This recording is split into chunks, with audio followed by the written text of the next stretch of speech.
Hello दोस्तों, एक बार पुनः आपका आपके अपने चैनल हिंदी क्लासेस में स्वागत, अभिनंदन, आभार व्यक्त करती हूँ मैं शबो खान। और आशा है मुझे कि आप सब बहुत अच्छे होंगे और अपनी पढ़ाई सुचारू रूप से कर रहे होंगे।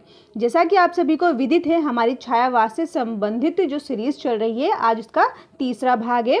इससे पहले के 2 भाग अगर आपने नहीं देखे तो आप उन्हें भी ज़रूर देखें। उपयोगी और महत्वपूर्ण प्रश्न हैं, बिल्कुल एग्ज़ाम वाले। साथ ही साथ मैंने आदिकाल से संबंधित महत्वपूर्ण प्रश्न की सीरीज चलाई थी और उसमें संपूर्ण आदिकाल करवा चुकी हूँ मैं। अगर आपने वो नहीं देखा है तो आप भी चैनल के प्लेलिस्ट में जाएं और उसे भी ज़रूर देखें। और चलते हैं अपने महत्वपूर्ण प्रश्नों की तरफ। हमारा पहला प्रश्न है आज का, छायावाद को राष्ट्रीय जागरण की काव्यात्मक अभिव्यक्ति किसने कहा है? नंद दुलारे वाजपेयी जी ने, डॉक्टर नगेंद्र ने, नामवर सिंह ने या रामस्वरूप चतुर्वेदी जी ने? तो इसका जो उत्तर होगा सी होगा, नामवर सिंह ने। क्या बोला है? छायावाद को राष्ट्रीय जागरण की काव्यात्मक अभिव्यक्ति। छायावाद को राष्ट्रीय जागरण की काव्यात्मक अभिव्यक्ति किसने कहा है? नामवर सिंह ने कहा है। किसने कहा है? नामवर सिंह ने कहा है। ध्यान रखना इसको आप, महत्वपूर्ण प्रश्न है। और आज के जितने भी प्रश्न हैं ये सभी किसी ना किसी एग्जाम में पूछे गए हैं, तो आप इन्हें अच्छे से करें। अगला प्रश्न देखें, जयशंकर प्रसाद की कृतियों से संबंधित है नीरजा, सांध्य गीत, ये तो नहीं है। ये सभी किसकी? स्मृति की रेखाएं पथ के साथ, ये सभी किसके हैं? महादेवी जी के हैं। सभी किसके हैं? ये महादेवी जी के हैं। ये सभी ध्यान रखें आप इसको, ये सभी रचनाएं जो हैं वह महादेवी जी की हैं। ठीक है, और अगर राइटिंग समझ ना आ रही हो तो मैं बोल रही हूँ, इसे ध्यान दें आप। ये सभी रचनाएं किसकी हैं? महादेवी जी से संबंधित हैं। इसके अलावा झरना, लहर, ध्रुव स्वामिनी, स्कंदगुप्त। झरना, लहर, ध्रुव स्वामिनी, स्कंदगुप्त, ये दोनों ही प्रसाद के क्या हैं? नाटक हैं। ये दोनों ही प्रसाद के नाटक हैं। इसके अलावा ये दोनों जो हैं, झरना और लहर, ये दोनों क्या हैं? काव्य संग्रह हैं। झरना और लहर क्या हैं? ये काव्य संग्रह हैं। काव्य संग्रह हैं ये दोनों। झरना, लहर काव्य हैं और ध्रुव स्वामिनी और स्कंदगुप्त प्रसाद जी के क्या हैं? नाटक हैं। आप इसको ध्यान दें। तो इसका ऑप्शन क्या हो जाएगा? ऑप्शन नंबर बी हो जाएगा। अगले हम सी और डी भी देख लेते हैं। परिमल, गीतिका, प्रबंध पद्य और तुलसीदास, ये चारों रचनाएं किसकी हैं? निराला जी की रचनाएं हैं चारों। ये निराला की रचनाएं हैं चारों। ध्यान दें आप इसको, ये चारों रचनाएं निराला की हैं। पल्लव, गुंजन, युगवाणी और ग्राम्या, ये किसकी रचनाएं हैं? पंत जी की रचनाएं हैं। ये किसकी रचनाएं हैं? पंत जी की रचनाएं। तो इसका ऑप्शन क्या हो जाएगा? Option number B. अगला प्रश्न देखें, निम्नलिखित में से किस कृति के लेखक जयशंकर प्रसाद नहीं है? नहीं है पर ध्यान देना है। ध्रुव स्वामिनी, कानन कुसुम, चारुचंद्र लेख या तितली? ध्रुव स्वामिनी, कानन कुसुम, तितली, चारुचंद्र लेख। तो चारुचंद्र लेख जो रचना है यह प्रसाद जी की रचना नहीं है। ध्रुव स्वामिनी भी है, तितली भी है, कानन कुसुम भी है। ठीक है, अगला प्रश्न देखें, निम्नलिखित में से कौन सी रचना महादेवी जी की नहीं है? ध्यान रखिए आप, नहीं है। पूछा गया है यामा, दीपशिखा, नीरजा, आंगन के पार द्वार। ठीक है, आंगन के पार द्वार आज्ञा जी की रचना है। आंगन के पार द्वार, ठीक है, आंगन के पार द्वार रचना को आप ध्यान रखें।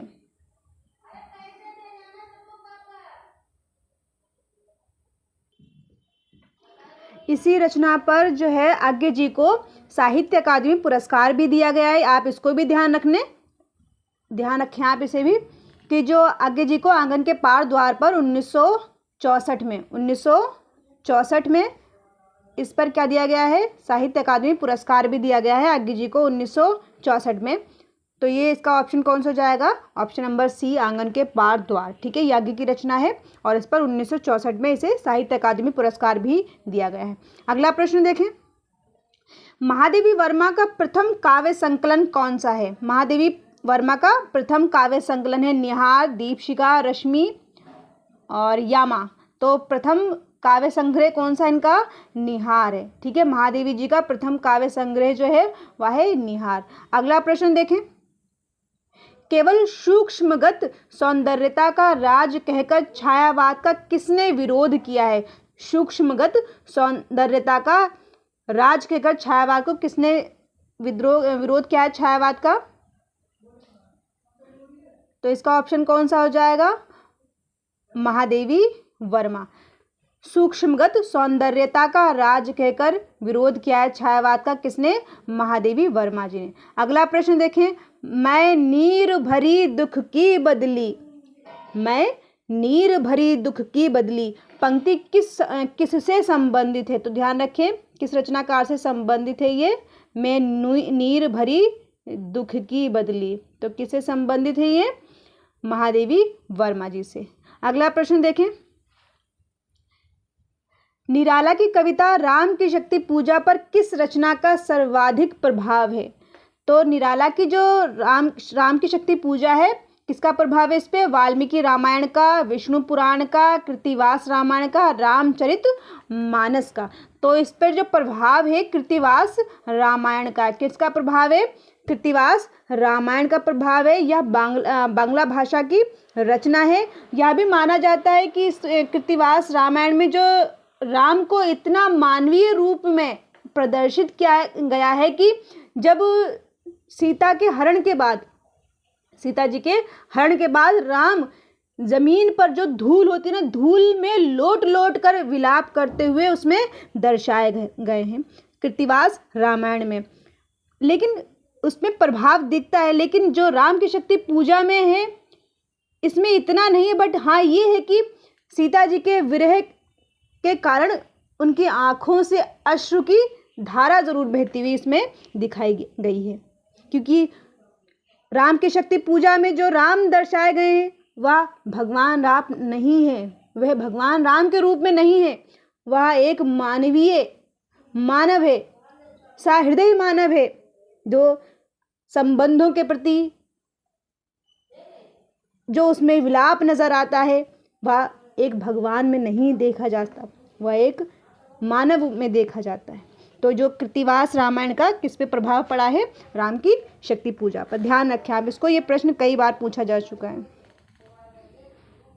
अगला प्रश्न देखें, तेरा वैभव देखूं या जीवन का क्रंदन देखूं, कह दे माँ तुझ में क्या देखूं, कह दे माँ तुझ में क्या देखूं, तेरा वैभव देखूं या जीवन का क्रंदन देखूं, कह दे माँ अब क्या देखूं। तो किसकी पंक्ति है ये? महादेवी वर्मा जी की पंक्ति है। अगला प्रश्न देखें, सुमित्रानंदन पंत का जन्म स्थान कहाँ है? सुमित्रानंदन पंत का जन्म स्थान कौसानी में। ठीक है, उत्तराखंड के कौसानी, जो तत्काल जब उत्तर प्रदेश का भाग उत्तराखंड था। ठीक है, उत्तर प्रदेश का भाग था, लेकिन जो तत्काल जब उनका जन्म हुआ था वो उत्तर प्रदेश का भाग था। बट अब जो इस समय वो उत्तराखंड कहलाता है, वहाँ के कौसानी में हुआ था। ध्यान रखें आप इसको। और 1900 में इनका जन्म जो हुआ है 1900 ईस्वी में। ठीक है, ध्यान रखें ये भी, इनका जन्म भी जो महत्वपूर्ण, कभी उनके जन्म स्थान और जन्म का काल जो है ज़रूर ध्यान रखें। अगला प्रश्न देखें, कौन से रचनाकार अरविंद दर्शन से प्रभावित हैं? जयशंकर प्रसाद, महादेवी वर्मा, मैथिली शरण गुप्त, सुमित्रानंदन पंत। जयशंकर प्रसाद जो हैं वह शैव धर्म से प्रभावित हैं। ध्यान रखें आप, जयशंकर प्रसाद जी जो हैं वह शैव धर्म से प्रभावित हैं, शैव से प्रभावित हैं। महादेवी वर्मा जो है बौद्ध मत से प्रभावित हैं, बौद्ध धर्म से, ये भी ध्यान रखें आप, बौद्ध से। पंत जो हैं यह अरविंद दर्शन से प्रभावित हैं। पंत किससे प्रभावित हैं? अरविंद दर्शन से प्रभावित हैं। ध्यान रखें आप इसको। इसका ऑप्शन कौन सा हो जाएगा? Option number D. अगला प्रश्न देखें, निम्नलिखित में से कौन सा कथन असत्य है? ध्यान दें आप, असत्य पूछा गया है। पंत को प्रकृति का सुकुमार कवि कहा जाता है, बिल्कुल ठीक है। पंत को लोकायतन पर साहित्य अकादमी पुरस्कार दिया गया था, नहीं, लोकायतन पर नहीं दिया गया था। ठीक है, ये वाला ऑप्शन गलत है। ठीक है, ये वाला ऑप्शन जो है इसका गलत है। असत्य पूछा था तो ये ऑप्शन इसका ठीक है। लोकायतन महाकाव्य है, बिल्कुल ठीक है, लोकायतन महाकाव्य श्रेणी में आता है। पल्लव पंत की रचना, ये भी ठीक है, पल्लव पंत की रचना। तो इसका ऑप्शन नंबर बी राइट है। अगला प्रश्न देखें, इनमें से कौन सी रचना पंत की नहीं है? पंत की रचना नहीं है, ग्रंथि, वीणा, पल्लव, ठीक है। परिमल नहीं है। परिमल किसकी रचना है? निराला जी की रचना है परिमल। ध्यान दें आप इसको, निराला की रचना है परिमल। इसका ऑप्शन कौन सा हो जाएगा? Option number C. अगला प्रश्न देखते हैं। देखिए अगला प्रश्न, सुमित्रानंदन पंत की प्रसिद्ध कविता परिवर्तन उनके किस काव्य संकलन में सर्वप्रथम प्रकाशित हुई है? पंत की जो रचना है, कविता है परिवर्तन, उनके किस काव्य संकलन में सर्वप्रथम प्रकाशित हुई है? तो किस में प्रकाशित हुई है? वह पल्लव में प्रकाशित हुई है। तो किस में प्रकाशित हुई है सर्वप्रथम? पल्लव में। या कविता परिवर्तन जो कविता है इनकी, या सर्वप्रथम पल्लव में प्रकाशित हुई है। ये ध्यान रखें आप इसको। अगला प्रश्न देखें, सुमित्रानंदन पंत की प्रथम रचना है। प्रथम रचना आपसे पूछा गया है गिरजे का घंटा, चांद का मुंह टेढ़ा। चांद का मुंह टेढ़ा जो है वह मुक्ति बोध की रचना है, ठीक है। चांद का मुंह टेढ़ा जो रचना है मुक्ति बोध की रचना है। मुक्ति बोध की रचना है, ये भी ध्यान दें आप। मुक्ति बोध की रचना है चांद का मुंह टेढ़ा। और ग्रंथि, ठीक है। ग्रंथि जो है ये पंत की छायावादी रचना है। ये भी ध्यान रखें, ये प्रश्न बनते हैं कि इनमें से कौन सी रचना छायावादी है, प्रगतिवादी है, ठीक है। छायावादी रचना है ग्रंथि पंत की। गिरजे का घंटा जो है यह एक कविता है। इसका काल जो है 1916, ठीक है। इसका प्रकाशन जो हुआ है 1916 में हुआ है गिरजे का घंटा। तो इसका ऑप्शन क्या हो जाएगा? ऑप्शन नंबर ए, ये वाली इसकी रचना है। इसका काल क्या है? 1916। अगला प्रश्न देखिए, पंत की रचनाओं का प्रकाशन की दृष्टि से सही क्रम है। आपको सही क्रम लगाना है, तो हम एक का देख लेते हैं पहले, ठीक है। गुंजन 1932, गुंजन का क्या काल है? 1932। ग्राम्या 1940, लोकायतन 1964, युगांत 1936, ठीक है। युगांत क्या है? 1936, 1936। अब इस आधार पर देख लो आप, एक बार फिर से मैं इसे रिपीट करती हूँ। एक बार फिर से देखें, गुंजन का क्या है काल? इसका 1932, इसका क्या है? 32 है। ग्राम्य का क्या है? 1940 है। लोकायतन का 1964 है।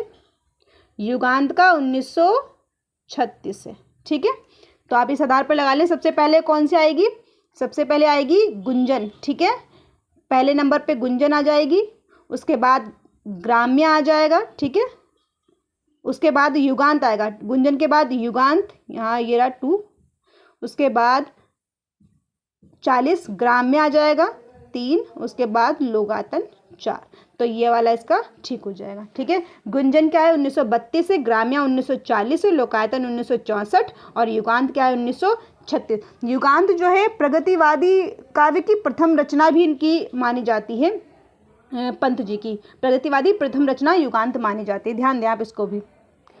अगला प्रश्न देखिए, इनमें से कौन सी रचना महाकाव्य नहीं है? महाकाव्य नहीं है बताना है आपको। प्रिय प्रवास बिल्कुल है महाकाव्य। हरिओत जी की रचना है प्रिय प्रवास, खड़ी बोली का प्रथम महाकाव्य है या तत्रासर्ग है इसमें, 1914 की रचना है ये सभी चीज़ें नोट कर लें। अगर आपके पास नहीं है तो कॉपी पेन लेकर बैठा करें, उसको नोट ज़रूर करें, बहुत महत्वपूर्ण है। यहाँ से प्रश्न बनते हैं, हर एग्जाम में प्रश्न बनते हैं। तो हरिओत की रचना है ये, हरिओत की रचना है। और क्या करूँ भाई, राइटिंग बहुत गंदी है, मैं बहुत कोशिश करती हूँ सही करने की। हरिओत की रचना है और 1914 की रचना है। इसके अलावा इसमें 17 क्या हैं? सर्ग हैं। 17 क्या है इसमें? सर्ग हैं। तो आप इसको ध्यान दें। प्रिय प्रवास किसकी? हरिओत की हो गई। कामायनी किसकी रचना है? प्रसाद की रचना है कामायनी। कामायनी किसकी रचना है? प्रसाद की रचना है कामायनी, ठीक है। इसमें कितने सर्ग हैं? 15 सर्ग हैं इसके अंतर्गत, ठीक है। 15 सर्ग हैं इसमें। 1935 की रचना है, ठीक है। 1935-36 की रचना है ये। साकेत जो है मैथिली शरण गुप्त की रचना है साकेत, ठीक है। मैथिली शरण गुप्त की रचना है साकेत। मैथिली शरण गुप्त की रचना है, मैथिली शरण गुप्त की रचना है, ठीक है। और इसका काल क्या है? 1931 की रचना है ये, ठीक है। और 12 सर्ग हैं। कितने सर्ग हैं इसके अंतर्गत? 12 सर्ग हैं, ठीक है, और पल्लव महाकाव्य में नहीं आता, तो इसका ऑप्शन हो जाएगा ऑप्शन नंबर बी। ये सभी ध्यान रखें, प्रिय प्रवास में 17 सर्ग हैं, कामायनी में 15 सर्ग हैं और साकेत में कितने सर्ग हैं? 12 सर्ग हैं। ठीक है, प्रिय प्रवास 1914 की रचना है, कामायनी 1935-36 है और साकेत 1931। लास्ट टीजीटी में साकेत से संबंधित प्रश्न बना था, मैचिंग का प्रश्न था, उसमें ये भी था, ध्यान रखें, टीजीटी या पीटी ऐसा कुछ था, ध्यान रखें आप इनको। महत्वपूर्ण सभी प्रश्न हैं और सभी एग्जाम में आए हुए प्रश्न हैं, तो ध्यान दें इन प्रश्नों पर। अगला प्रश्न देखिए, निराला की कौन सी रचना मुख्यतः श्रृंगारिक रचना है? कौन सी रचना? श्रृंगारिक रचना पूछा गया आपसे, श्रृंगारिक रचना है। पंचवटी प्रसंग नहीं है, राम की शक्ति पूजा भी बिल्कुल नहीं है, सरोज स्मृति बिल्कुल नहीं है, तो कौन सी बची? गीतिका। तो गीतिका क्या है? निराला की श्रृंगारिक रचना। गीतिका कैसी रचना है? निराला जी की श्रृंगारिक रचना है। अगला प्रश्न देखिए, कौन सी रचना निराला की नहीं है? निराला की इसमें रचना कौन सी नहीं है? झरना। झरना नहीं है, ये प्रसाद की रचना है, झरना। ठीक है, किसकी रचना है? झरना, प्रसाद जी की रचना है झरना। ठीक है, बाकी परिमल हो गया, अनामिका हो गया और गीतिका, ये सभी किसकी रचना है? निराला की रचना है, प्रसाद इसमें नहीं है। ऑप्शन नंबर ए इसका सही हो जाएगा। ऑप्शन कौन सा हो जाएगा इसका? ए। अगला प्रश्न देखिए, अगला प्रश्न देखिए, इनमें से कौन सी निराला की लंबी कविता है? निराला की लंबी कविता बताना है आपको। चाबुक, महाभारत, अप्सरा, तुलसीदास। तुलसीदास का इसका काल क्या है? 1938। इसका काल क्या है तुलसीदास का? 1938। और यह निराला की क्या है? लंबी कविता है। ठीक है, इसमें सरोज स्मृति भी हो गया, राम की शक्ति पूजा भी हो गया, तुलसीदास हो गया, सभी क्या है? निराला की लंबी कविताएं हैं। अगला प्रश्न देखिए, इनमें से कौन सी निराला की लंबी कविता नहीं है? ठीक है, आपसे क्या बताना है? नहीं है। सरोज स्मृति बिल्कुल है, राम की शक्ति पूजा भी है, कुकुरमुत्ता भी है, लेकिन भिक्षुक नहीं है। ठीक है, अगला प्रश्न देखिए, निराला की जूही की कली। कौन सी कली? जूही की कली कविता, काली नहीं है यहाँ पर, कली है। ठीक है, निराला की जूही की कली कविता किसका उदाहरण है? उदाहरण बताना है आपको। मात्रिक छंद, वाणिक छंद, मुक्तक छंद। किसका उदाहरण है ये? मुक्तक छंद का उदाहरण है। तो ऑप्शन नंबर सी इसका राइट आंसर है। ठीक है, आज के लिए बस इतने ही प्रश्न थे। आशा है मुझे आपके लिए प्रश्न ये उपयोगी साबित होंगे, महत्वपूर्ण प्रश्न थे। और अगर आपने चैनल को सब्सक्राइब नहीं किया है या अगर आप चैनल पर नए हैं तो आप चैनल को ज़रूर सब्सक्राइब करें, साथ में साइड में बने बेल आइकॉन को भी प्रेस करें और अपने महत्वपूर्ण सुझाव मुझ तक कमेंट के माध्यम से ज़रूर पहुंचाएं। ठीक है, अगले सेशन के इंतज़ार में रहिए, मिलते हैं अगले सेशन में और धन्यवाद, बाय बाय।